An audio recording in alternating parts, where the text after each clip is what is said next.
if we can't hear each other because it gets so loud.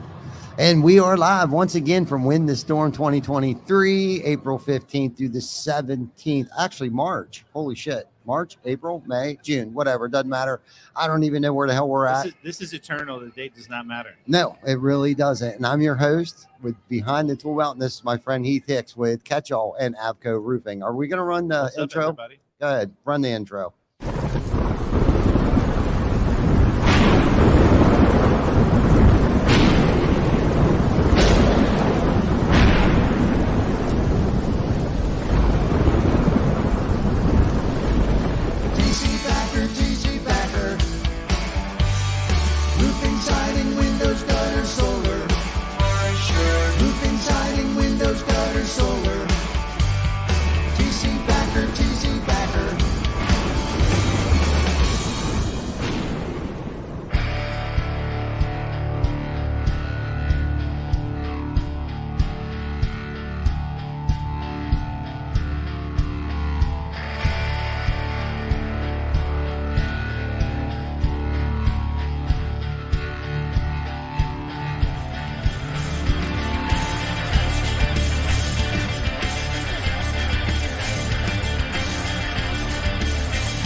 Behind the Tool Belt is sponsored by Lead Scout.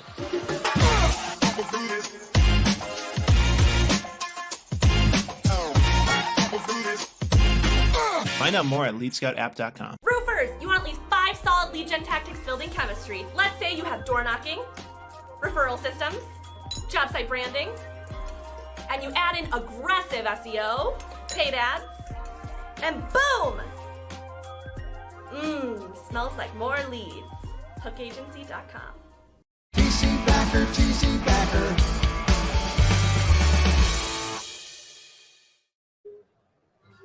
And we're back. Win the Storm 2023. And I'm here with my friend Heath Hicks with Catchall and Avco Roofing. How's it going, brother? Wonderful. Yeah, man. It's a great day. It is a great day. It's sunny state of Florida. Yep. We didn't get any rain, maybe a little bit yesterday, I think, but for the most part, man, it has been killer weather here. I mean, I think the one day it got up to 80 couple, but for the most part, man, it's been fair weather. Yeah, it's been beautiful. It's nice. For sure. So what have you guys been up to lately, Heath? I know we've been trying to connect and get you on the show for a while now, man, and I know you're always involved with something. You're kind of like a serial entrepreneur, and hopefully you don't get stuck on shiny stuff like I do. But what's going on? What's happening? Well, so a few things happening. I've got a roofing company, Avco Roofing. Mm-hmm. We service kind of Texas, some parts of Oklahoma and Louisiana as well. That's going well. Residential side's doing well. Commercial side's doing really well. Everybody's growing. Everybody's happy.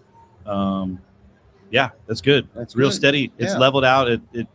There was a period of time where it's just you're always pushing, and we're not in that phase now. Okay. We're leveling out, trying to maintain profitability, trying to be smooth, trying to be less stressed, trying to dial down the aggressive growth into stability long term. I understand. It's a more enjoyable ride now. Yeah, you're kind of watching it come to fruition right now. Yeah. I call it like watching it unfold a little bit. Like usually I go through like these 6-month period of times where it's like I'll push, and then kind of not take a break necessarily for 6 months, but like kind of watch it unfold and have everything come to fruition. So how long have you been in the roofing, not necessarily roofing industry, but owner, I guess, of Avco? Well, I've been in the roofing industry about 15 years. Okay. I was a sales guy for about 7 years, which is a really long time. Right. For a sales guy in this industry, but I really enjoyed it and I got really good at it.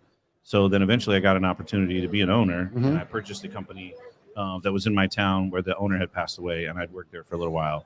And I purchased it, helped the widow essentially get her life set up to be able to move on and all that. And it's a pretty dramatic journey in there. It's kind of like a hostile takeover with some stuff going on. It was pretty fun. But it's been 7 years since that. Okay. So you've been with Avco, owner of Avco for a while. 7 years now. Yeah. So it sounds like you have a pretty good culture over there. So what do you do? So, and this is kind of like a personal question because I'm Sure. also an entrepreneur. Yeah. I've been in the roofing industry pretty much my entire life. I've owned TC Backhoe Construction for the past 15 years. So Yeah. one of the biggest challenges as business owners is recruiting your team. Like, how do you retain your people? So I think that really starts with, well, it's really going to start with the culture, which really starts with you. Do you as an individual have a vision that people want to join in on? Mhm. And then are you culturally set up in a way that that particular person is going to enjoy the ride with you? Mhm. There's all kinds of different people out there, right? Some people are going to like the ride with you. Some are not going to like the ride with you. And it doesn't make either one of you wrong. Just very different ways to live life and go about business. So if you understand who you are and you're comfortable with it and you're willing to build your company as a reflection of you, what you're going to do anyway, even if you try not to, it's still going to be a reflection of you. But Exactly. if you're okay with that and comfortable with that and you build a company that is a good reflection of you, and then you find people that like that and you're willing to not hire or move out people who aren't like that, it makes it much easier for them to stay. So recruiting first has to be centered around your culture, your vision, your values. And then after that, once they get in, if you keep that and maintain that and you hire the right people, it shouldn't be super hard to retain them as long as you're paying well and doing what you say you're going to do. Mhm. They should want to stay. Now, in that process, if you continually grow and change as an individual, as the owner or leader, then they can grow with you and follow that. And then they're really bought in at that point. If they're growing as an individual, as a human, maturing, gaining new skills, gaining new life adventures and stuff like that, that maybe honestly don't have anything to do with roofing, then those people will stay for a long time. So if you Okay. can continue to grow as an individual owner or operator, then your people will grow with you. If you don't do that, they're going to grow around you. And when they grow around you, they're going to leave. And so I see a lot of entrepreneurs in this industry that maybe started because they wanted to make money or they wanted freedom. Right.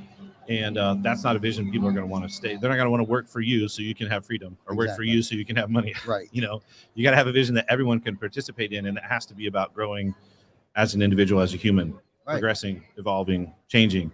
And so if you're doing that and you have a culture of that, then that's something they can't find somewhere else. And they might stay, even though maybe if there's more opportunity money-wise somewhere else, they might still stick with you because they can't replicate that. Because ultimately people want that a lot more than money. Of course. When someone's looking for a job, sometimes their focus is money. Oftentimes it's not, especially now. People are really kind of growing, especially with millennials coming up. They're not always just looking for money. But even if someone thinks they're just looking for money or they really want more money, if you can communicate to them a strong vision and an adventure and a growth path that lines up with who they are, they're probably going to make a jump to be with you because the reason they're looking is probably they probably don't have it where they're at. Exactly. And so if you can provide that, the money is secondary. Mhm. Although it's still important. You want to pay your people well. But Of course. if they're there for money, they're going to leave when they get $5,000 more over here, right? Of course. But and usually they're not the ones you want in your company anyhow. not me. Some Right. people do. Exactly. Some people are all about the money, so they want the people that are all about the Yeah. money because then they understand each other and they play by the same rules, Exactly. right? And so they understand what the exchange is and they're okay with that. So touch on some things like what you've done for yourself personally to grow, and then what have you done for your team so they can grow personally, not just financially or Right. professionally. Yeah, so I guess for me, I've always taken good advice to heart. Like I really take it. I listen to people that know better than me, and if it doesn't line up with what I know, I tell myself it's because they know better. So if I disagree or I have a different thought, that's the advice I need. Yes. I don't need to be listening to somebody that kind of is like, yeah, you're doing the right thing. Just do it a little bit more. Mhm. I mean, I don't want to change a little. I want to change a lot. Exactly. And so I personally am willing to try things that I wouldn't have thought of on my own, and even try things that my natural inclination is like, I don't want to do that. Mhm.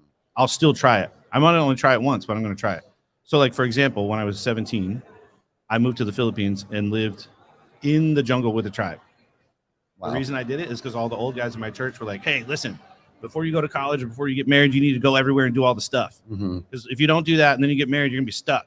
And we're stuck. Don't do what we did. Go do something else. And I said, okay, I'm going to go do something else. All right. Like they only had to tell me like 3 times, 3 different guys. I'm like, okay, these guys are smart. They know what they're talking about. Right. I'm going to listen to them. So I did.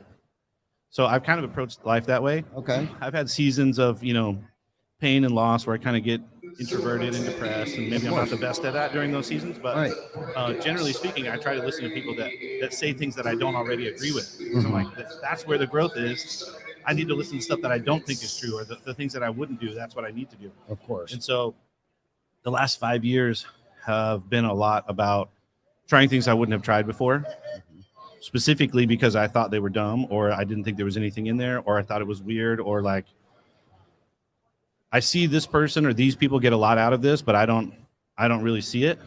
So I'll go try it. Because if a lot of people are saying a lot of good stuff about it, I'm like, there's probably something in there that's good. That's why they're doing it. Yeah. You know? For sure. And so, like, for example, when I turned 40, I'm about to turn 44. When I turned 40, I took a 6-week sabbatical and went around the world by myself. Wow. Because I just wanted to clear my head. I knew it was a big transition coming in my life in a bunch of different ways, and I wanted to be clear-headed for it. I wanted to make sure that I made the transitions that when I was 70, looking back, those are decisions I would have made. And I wasn't looking back going, man, I really wish I would have been ballsy enough to do this or do this or whatever. And so one of the things I did is I went to India and I stayed in kind of an ashram, which is sort of like a Ayurvedic healing center where there's like gurus and they meditate and they pray and you do all this yoga and you eat their specific diet and all that stuff. And that is 1,000% foreign to me. Yes. Never done any of that kind of stuff before. I mean, I've meditated before. I guess that's not true. I'm a little closer to that kind of stuff than maybe the person who's never been to yoga or meditated, but I'm by no means have I practiced Hinduism anywhere in my life. And so I'm like, I'm just going to go see what it's about because there's a lot of beautiful, wonderful, wise people, and they're very peaceful and they're very loving. And that's something that I want to be more like. So I'm going to go do what they do and learn what they know and see what comes out of it. I wasn't like thinking I was going to convert to Hinduism or anything. Right. It wasn't even about that. But the mindset of a lot of people I grew up around would have been like, no, I'm not going to try anything like that. I want to stay doing the things I know. The comfortable. That feels good. Right. Yeah. And so I'm kind of wired differently because I've gotten really good results from doing things that are different. So I went there for 3 weeks and I mean, my life absolutely changed. Wow. I learned all kinds of things that I would have never known if I hadn't approached it from that angle, you know? Yeah. Like what about things about yourself, things about life? Yeah, absolutely. Well, both. So this is interesting, but like I grew up feeling like, or learning, I guess, in church that we are a spirit, a soul, and a body, right? We're 3 parts trying to live together. Most of the rest of the world thinks that we're 2 parts living together, which is a brain and a body. There's an eternal part of us that you might call spirit, but for a lot of them, it's not necessarily a part of your identity or connected to your brain. It's more of like an eternal part of you that's going to exist in or outside this moment when you live or die. You still do exist connected to God, whatever God is. But in your daily life, you're a brain and a body. And a lot of people, once they experience hardships in life, they separate those two. They separate their emotions, so they don't want to feel and process their emotions in a regular moment of every day. They feel stress and they bottle it up and they keep it down. And if you want to be a healthy and whole person that can live in this moment instead of always in the past where you're hurt or always in the future where you're afraid, if you want to live in this moment, you got to connect your brain and your body together where they can be in harmony. But in order to do that, you got to process all the pain and hurt that you don't want to process. Right. Because your brain rejects your mind. I mean, your brain rejects your body because it hurts. Physically and emotionally, it's essentially the same. We feel our emotions in our body, but I grew up thinking that my emotions were in my brain. But our emotions are actually in your body. This is where you feel them all. You can think a thought here and you feel it here. Oh, yeah, for somewhere, sure. right? Or in your shoulders, your neck. Yeah, absolutely. Yeah, right. And so I learned how important it was to connect my brain and my body together so that I could get the wisdom of my body, because your body has a lot of wisdom. It's trying to tell you this is something you need to work on. This is something you need to let go. This is a person you need to forgive. Or this is the person you don't need to be talking to because you start to feel anxious. I just ignored all of that because I was taught that my emotions are not trustworthy. Yeah. Ignore them, bottle them up, push them aside. Use your intellect up here and make all your decisions in life from here.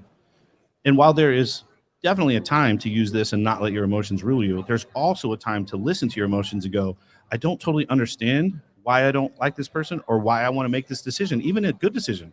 I don't totally know why I want to make this decision. I can't think of all the benefits. It doesn't actually make sense on paper, but sometimes that's the decision you need to make because you go with your gut feeling, right? And science has actually proven that gut feelings are actually more accurate than your intellect in most cases. And so I wanted to learn how to live that life where I could sit in this moment and feel good and not have to hide from my stuff that I hadn't worked out yet. So I started that process in a bigger way while I was there, understood it in a deeper way. And then I would say the other thing that I really learned was desires. Like when you have a desired outcome, that creates stress because you're looking for something in the future that you want and you're working towards it. And when we don't get what we want, or we think we're not going to get what we want, it creates stress. And so letting go of the outcome in the future and staying more in this moment about what this moment's about and trying to experience everything here that I can with you right now in this conversation is much more fruitful than worrying about if I'm going to sell enough catch-alls tomorrow. Right.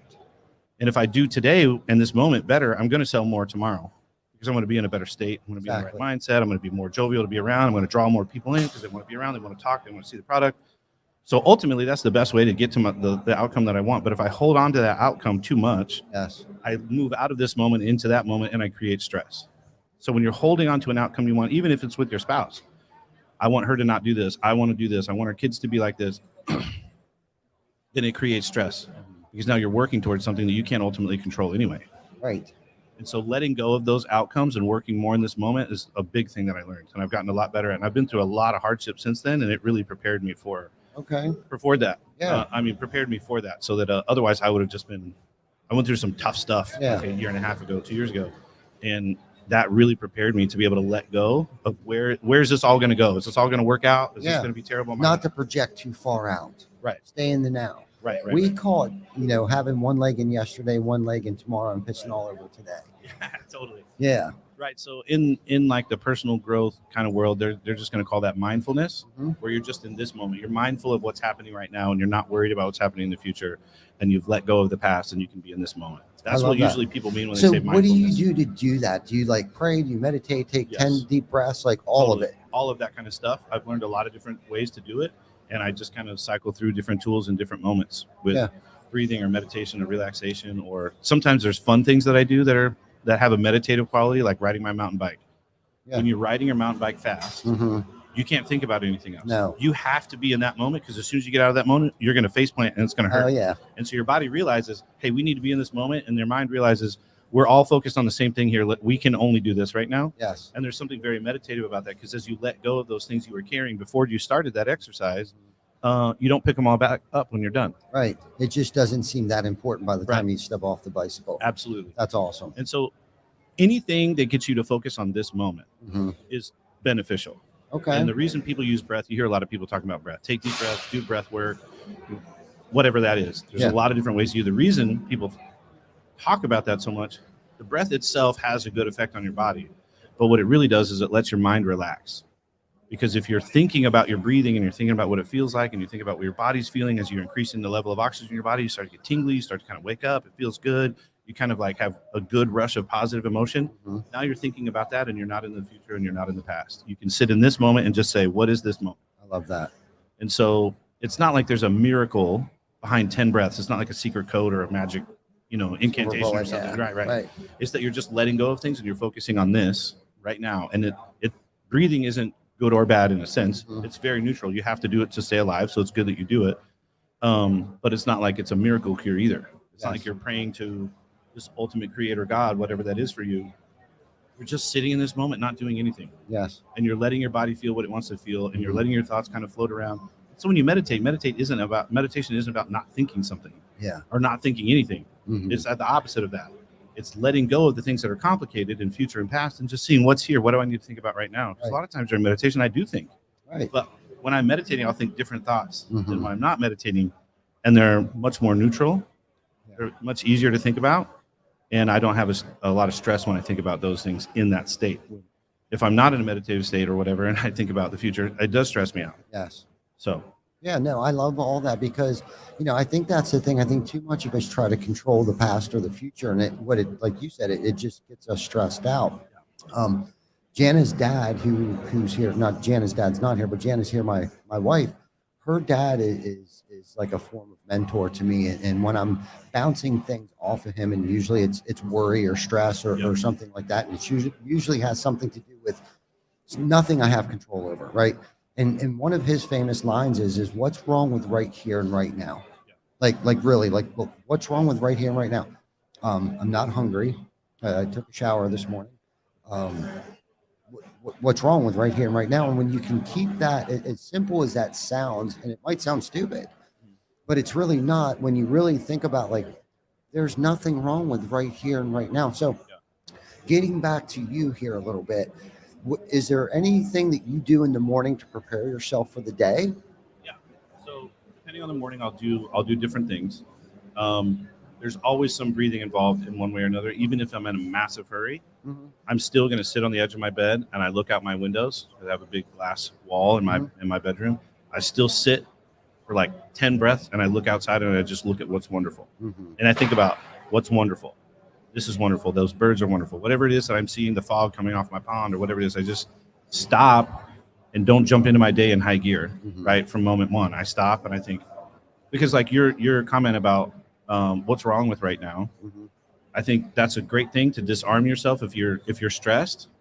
But to get to the next point, you think about what is right now. What am I grateful for in this moment? Because what's wrong with right now? Okay, nothing. It can bring you down and deregulate, down-regulate your intense emotions or whatever. And then from there, just ask, what is right now? Love that. So much. I don't care if you're in a really hard moment. It is a few percentage points of your life experience that are going wrong in that moment. There is so much going right. And if you put your mind on that, then you see more of that. Yes. So one of the things that I do often, you can find it online, Tony Robbins priming exercise, how to start your day. It's super powerful. And it's a little hokey. You do some stuff that you're like, why do you even do that? And I'm at this point in my life where like, it doesn't matter. If the guy says do it, I'm just going to do it. Like I'm not going to sacrifice a chicken or something, but like if it's not weird like that, I'm going to do it because the guy obviously knows something, right? Yes. So if he says do this and breathe this way, I'm going to do that. Yeah, why not? I'm just going to follow it, right? You have to lose. Exactly. I'm going to do it because I trust the guy. Right. And what I've learned through a lot of this is sometimes it's not about the thing that you're doing. It's that you're not thinking about what you're doing. That's the point. Yes. It's the point. Just stop thinking about what you want to be doing and what you think is going to be the smartest thing and just do this thing. Yes. And so the priming exercise, what it's really about is priming your brain to see the good things all day. Right. Because when you're thinking about bad things and you expect bad things, you're going to notice all the bad things. Of course. But if you throw that to the side and you set your day up to where you're going to see the good, yes, then you start out your day being super thankful for all the stuff going right in your life. The rest of your day, you're going to notice all the stuff that's going right. Yes. That's a way better day to have. Absolutely. Than the day that you're noticing everything wrong. Exactly. So I call it my magic magnifying mind, right? Like I can focus on that 1%, that negative, and blow it so far out of proportion, but 99% of everything else is going so well. Right. You know what I mean? And I just think that's how we're wired sometimes. It's almost like, you give yourself, at least for me, I've given myself literally an emotional hangover already where I've wasted so much time, energy by stressing out. And I'm a stuffer.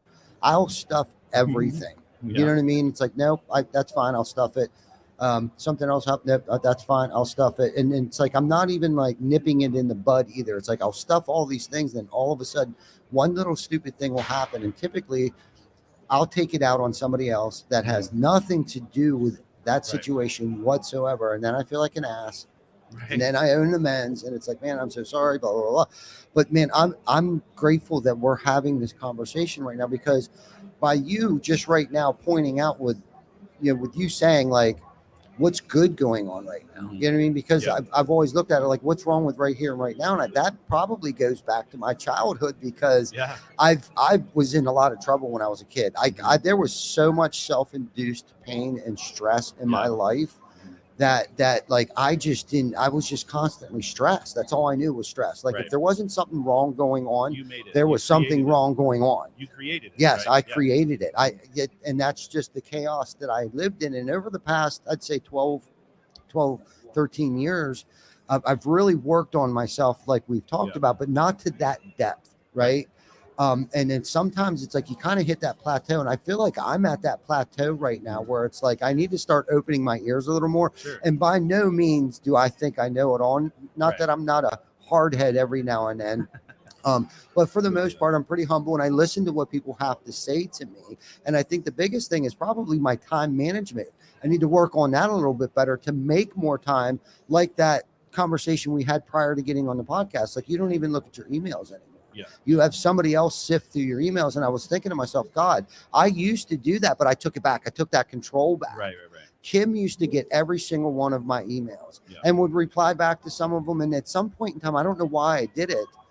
There may have been something going on at the time. Because you had an outcome that you wanted that you missed. I guarantee you there was a meeting you missed, or an opportunity you missed, or an outcome you were looking for and holding on to, and you missed it, and you felt like it was their fault. Probably. And you're like, I'm taking this back because I got to be in charge of this. Yes. Yeah, because I felt the temptation to do the same thing. Yeah, I do struggle with control. I do, like, hey, I got to exercise for you. Okay, I'm willing. Okay, so if you can close your eyes if you want, you don't have to. But if you think about this moment right now, think about everything that's happening around you. Like, what do you feel? What do you see? What do you hear? There's so much happening right now. There's speakers on the main stage. There's people walking around this booth looking at us. We're obviously on. There's a bunch of people watching us online or whatever it is. There's carpet. There's this weird floor underneath you. I felt it when I walked in. I'm like, what's this floor? You can feel that. You probably don't feel the headphones against your head, but if you think about it, you're like, oh yeah, there's headphones against my head, right? Right now, your brain only has the ability to process like between 1% and 3% of the information that's around you. But if you feel your way out into it, you can hear people way over there. You're like, oh, there's person's talking about that, and that person looks angry, and I can feel the air blowing from the air conditioner. Now it might be a little bit cold, I don't know, but in this moment, you're focused, right? So you block all that information out. So you are choosing which sets of information you're going to process. Why do you think you choose that particular set of information? Man, I don't know why. We're trained. We're trained to value a certain set of information over others. Our brain specifically says this is important. This is not important because it literally can't process everything that's happening right now. Inside your body, you're breathing, your guts are moving around. There's all kinds of stuff happening right now. You don't feel any of it. If you sat in a room real quiet and turned off everything and closed your eyes, you could feel your guts moving around. You could hear some gas bubbles. Right. I even heard myself breathing. Right. When you asked me to close my eyes. Totally. So my point is, there's a lot of information you can process. You process very little of it, but it's what the information you choose is based on what your brain has been programmed is important. You can reprogram that. That's what a lot of meditation is really about, because if you were programmed, let's say, like me, for instance, I had a pretty rough childhood with abuse and stuff. When people walk up behind me, I'm usually very aware, right? Some people aren't aware at all. Yeah. I'm super aware of people when people walk up behind me. What's the difference between me and them? I was trained that way because that was a survival thing for me, right? People who grow up with food issues. There's women that walk through here and they see every little piece of candy on every table, and they notice every person eating, and they have a reaction to it. They get sick to their stomach, or they don't want to eat it, or they think about eating it, and then they don't feel good about themselves. I don't notice that at all. Yes. Like, that's a foreign thing. Like, I've heard women describe that. I'm like, I have never experienced that in my life. Have I ever been looked at food on a table and got stressed out about it? But the reason their brain notices is it was trained in some way or another through some set of circumstances what to process. So for me, the life of mindfulness is about reprogramming that, because I want to see the beautiful things in this room. I don't want to see the things that cause me stress. I don't want to focus on the things I'm afraid of. I want to focus on the opportunities, because what happens if I focus on the thing I'm afraid of? I'm actually probably creating it. Yes. Right? I'm creating this weird awkwardness in me, in this energy that's going to draw that thing. Right? But why? I should think about the things that are beautiful. I should see the opportunities. I should see the wonderful nature of all the people around me that I want to go discover and connect with. And then all of a sudden I'm open and I'm gregarious and people want to come talk to me. And then they want to learn about my products, and I get invited on a podcast, and things are so much better than I'm walking around looking at what's wrong. Yes. But our brains, a lot of times, if we've experienced trauma or our parents have experienced a lot of trauma or whatever it is, we grow up looking at what's bad because we're trying to protect ourselves all the time. Yes. Well, if you think back to like the cavemen, the cavemen that were living to protect themselves ended up in a hole somewhere. Yes. With a big rock at the door and the spears poking out. They didn't have a good experience ever. No. They were afraid of everything. You think about the explorers and the entrepreneurs of life and history past. They weren't afraid of stuff. They wanted to go find new stuff. Yes. Totally same physiology, same human nature and ability, and one hides in a hole and one goes and discovers the new things in the world. Yes. Right? I want to be that one. Yes. I've had to come out of the hole. Yes. You know? Yes. And so I want to see all the opportunities. So I've just gone through this journey to try to reprogram what it is I value and what I see and what I hear and what I feel. And a lot of it just started with realizing I had to change. I love that. And so then I had to do things I'd never done before. Right. It sounds natural when you say it that way. If I want different outcomes, I got to do different things. But normally what we do is we want different outcomes, so we try what we've been trying harder. Yes. If it worked, you wouldn't have to try it so hard. Insanity. Right. Actually. If it was going to be a thing that worked, it would have worked when you tried it. Yeah, the first time. I mean, maybe you got to try it a little bit. Yeah, right. Maybe you got to dive in fully just once or twice. Yeah. But you'll notice a change. Even if it's not the full change, you'll be like, oh, yeah, this is actually different. This feeling I'm having right here, I have never had this one before. You're never going to have those doing the stuff you've already done. Exactly. And so I've just been on this journey to try all the different stuff and see what's there. And some of it I'm like, oh, that was kind of weird. Yeah. I'm glad they get something out of it. I don't get anything out of it. Right. But a lot of it I'm like, man, I'm so glad I tried that because I learned something from somebody that I was previously unwilling to learn from. Right. But I got some information I didn't have. Yeah, So. exactly. No, I love that. So you said that journey, this new journey that you've been on, started about 4 or 5 years ago. Yeah. What do you think led up to that? Why the change? So there was some big personal tragedy happening in my life. Okay. And I essentially was living in an unsustainable way. I wasn't going to make it much longer without having a really unhealthy coping mechanism, drinking or drugs or whatever. Yes. I was feeling like life wasn't worth living. And I'm like, man, I can't go very far down that road. I got 2 kids. Yeah. And there was one particular weekend I was real close to that. I mean, I was on the phone with people going like, hey, I need some help. Like legitimately, like I need help because I can't stay in this state for very long. And so most people don't change until the pain of change or the pain of staying the same is greater than the pain of change. Because there's always pain in change. Of course. Sometimes it's just discomfort. Sometimes it's really painful because you're addressing stuff you've been ignoring for a long time. Exactly. And some of you have to acknowledge to yourself, you did that. Mm-hmm. You created this. Right. You hurt yourself. You betrayed yourself. You let yourself down, right? Right. Those are things people don't really want to do, and I understand that. But I had to get to a place where the pain of staying the same was greater than the pain of change. And so then, I changed because I literally saw very clearly in front of me, if I don't change, I'm going to die. Yes. Or I'm going to be miserable. I'm going to be the guy that ends up 65 in an apartment by myself. Nobody likes me. My kids don't like me. And I'm stuck on something absolutely miserable. And I have some good examples of that in my life. Yes. And so I'm like, man, this is the moment here. Yeah. This is where I pick. Do I end up there at 65 or do I end up here at 65? Yes. This decision happens now. And it's not only because this really was a pivotal moment. It's because I took charge of the moment. Mm-hmm. And I said, you know what? I don't have to go any deeper into my suffering. Now is the moment that I'm going to change it. Yeah. When the pain's great enough, they say, when the pain's great enough, you'll get off your dead ass and do something about it. Yep. And it was that time, that pivotal point for you. And it sounds like and looks like that it has been working and is going to continue to keep working if you continue down that path of self-improvement and searching things out. And it's like, I'm a glutton for punishment. You know what I mean? And that's what it sounds like. You were a glutton of punishment yourself there for a while. And it's just funny because it's like, people were probably telling you this all along, like, hey, you need to stop doing this, or hey, you need to start doing that.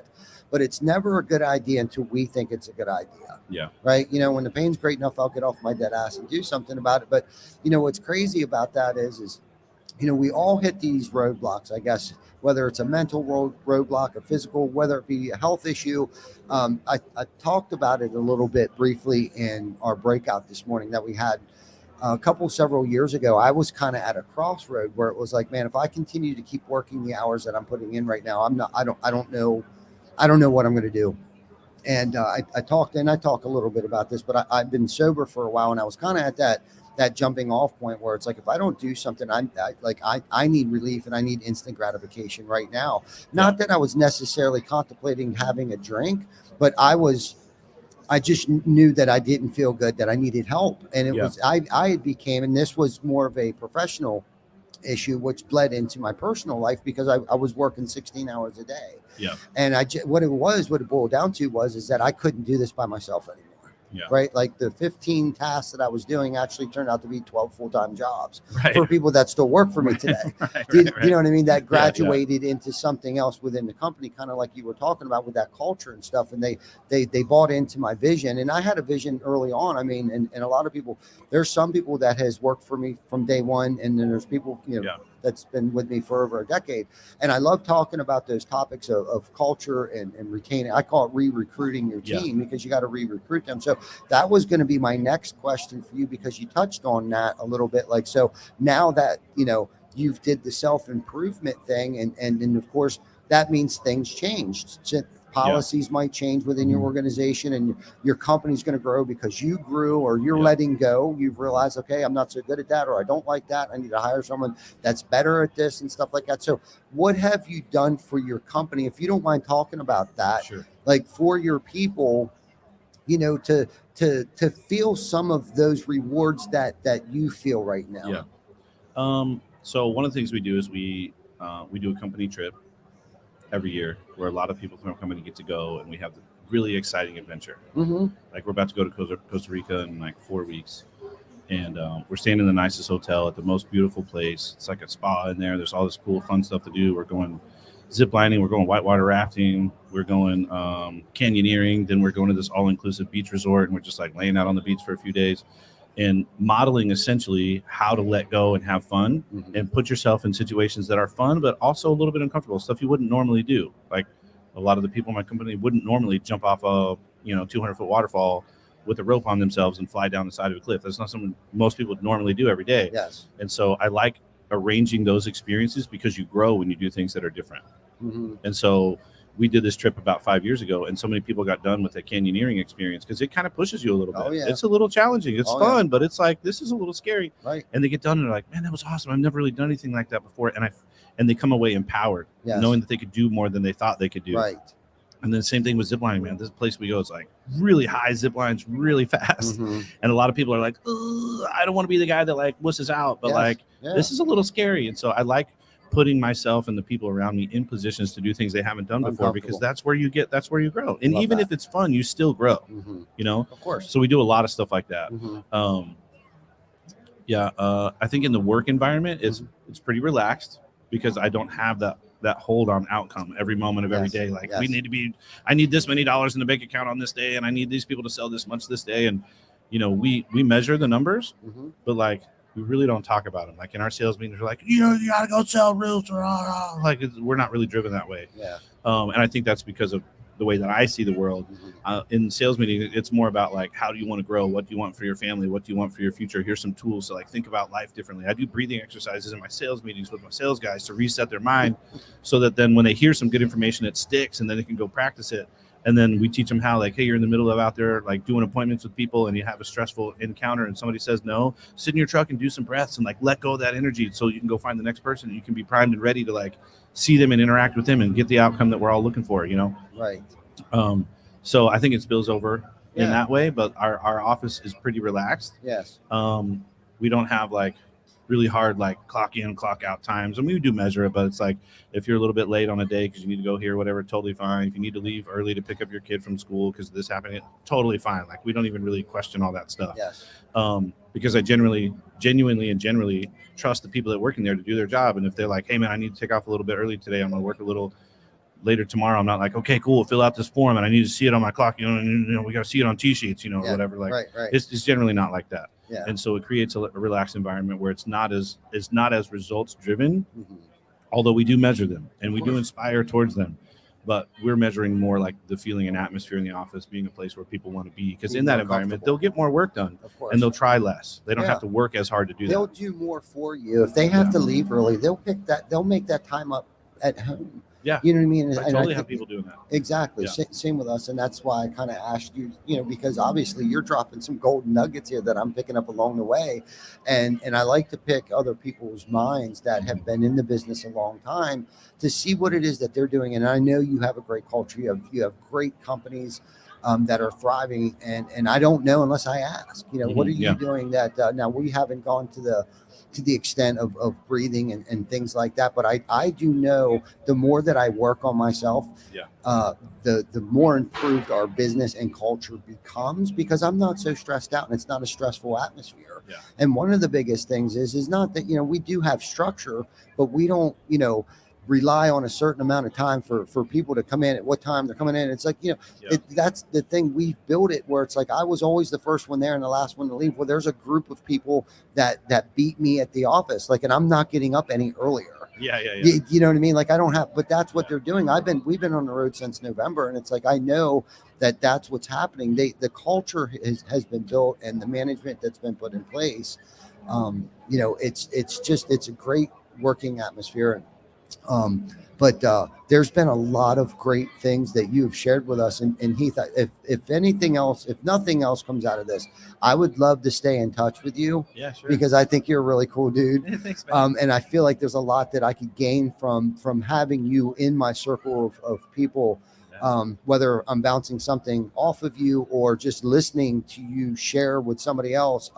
But I feel like, I don't think that people cross your path by mistake, whether it's in a negative impact that there was something that I needed to learn, or a positive impact that there was something that I needed to be reminded of, or something that I needed to learn, because that's kind of where I'm at in my journey today too. It's because I've worked so hard over my entire career and have spent 50% of it stressed out. And it's kind of like, you know, life is entirely too short to be stressed out all the time and projecting on things that I have no control over the outcome. Totally. So I love the topic that we've had today. Unfortunately, we're going to have to get off here. I do have another podcast coming up very shortly here. But Heath, please, let's stay in touch, man. You're our conversation, man, has really enlightened me and reminded me of things. I need to get back to the basics. Awesome. And we didn't even talk business, like really much No. at all. No, Much not at all. Really. I got one quick question for you. Yes. What's the most impactful thing that you've like heard or learned from somebody you've done one of these with, that you've like actually done something with in your life? Implemented Yeah. into my life today? Shoot, man, there's been a lot of things. There's been so many smart people that's come on our podcast. Yeah. I'll be honest with you, and I'm not just saying this to stroke your ego. I think today I've heard a lot of good stuff Thanks. from you, like because I'm a firm believer of getting comfortable with being uncomfortable. Yeah. And like you've reminded me that I'm entirely too comfortable right now. So what I need to do is implement that back into my life and start trying new things. So Awesome. that's probably one of the most impactful things that I've heard for a long Sweet. time. Well, you wanna meditate with me in the morning? I can definitely do that. That'd be awesome. We Yeah. should do that. Yeah. Where are you staying? I'm at the Hilton. Okay. So am I. Sweet. All right. Let's do it. All right, man. Let's do it. And then you'll talk about it on your next thing and give people Absolutely. a breakdown of what your experience was like. Absolutely. Awesome. Let's I'm do not it. afraid. Yep. Thanks sure. for having me on, brother. You're It's welcome. been- Thank you it's for been coming good. on, Heath. Yeah, no problem. And thank you for everybody for tuning in. We're getting ready to go live here in about 2.3 seconds after this. So tune in for that one as well. Thank you, Heath, Yeah, no very much for coming on.